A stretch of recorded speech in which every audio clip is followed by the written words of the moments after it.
for the third time. Good morning, I'm Sharaad Kuttan and welcome to BFM's Morning Headlines. It's the 6th of February and the big story is the toll.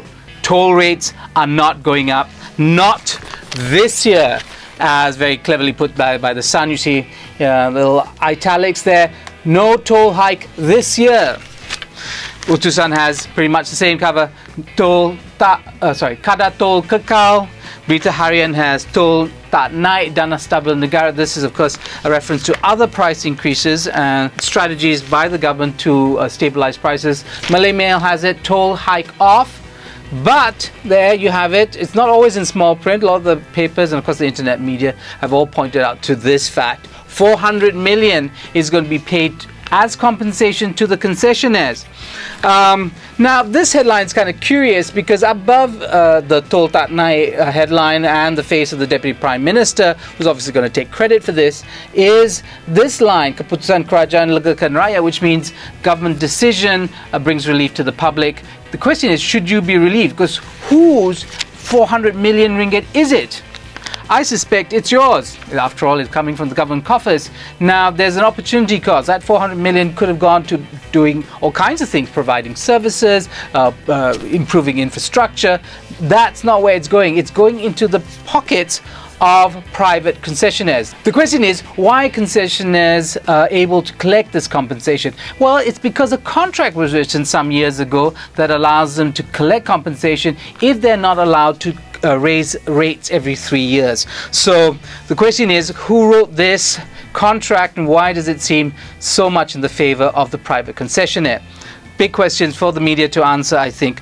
Also, in the front pages, this is a minor story, the PKNS story, contract workers laid off. But the other big story is, of course, the Taib story. Remember, yesterday, Berita Harian led its front pages with it.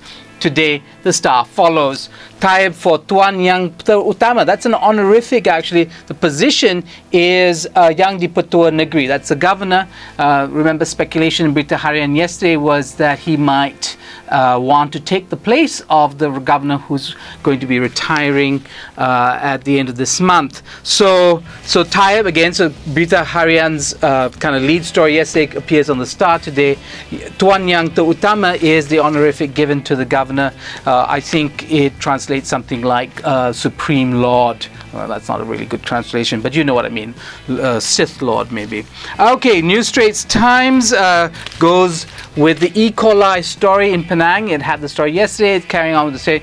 Yes, there is a blame game, and I guess the media is also involved in it. But being that as it may, Kajang remains and will remain in the news for some time because the elections are going to be held only next month. Some 55 days between the resignation of the state assemblyman and the calling of the election. That's extraordinary. There's a limit of 60 days. The Election Commission has decided to go almost the whole hog.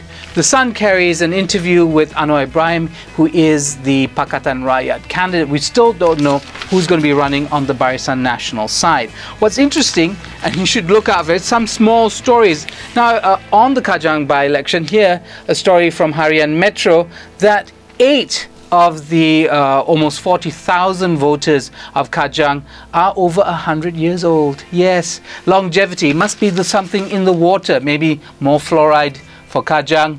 I don't know. But at any rate, over 8 voters are a century old. Also worthy of note, and remember yesterday we talked about that piece on soft diplomacy, China, Malaysia's attitudes towards dealing with China's ambitions in the South China Sea. Now you have a small story that on the front page. That's President Aquino of the Philippines, and he attacks China, calls their ambitions almost Nazi-like because they're claiming so much of the South China Sea. So he's alerting us to certain problems. The Philippines takes a much more combative position. Malaysia's taken a softly position, strategy towards China. We should watch this story as it unfolds.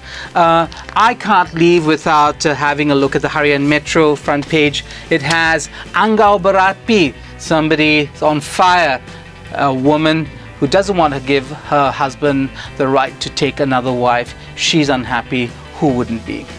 Before I leave, the phrase for the day, Tuan Yang Terutama. That's it. Tuan Yang Terutama, the Sith Lord rules. I can't remember. Does he go to bad? Anyway, thank you so much for joining me. I'm Sharaad Kuttan. It's been BFM's Morning Headlines this 6th of February. BFM 89.9.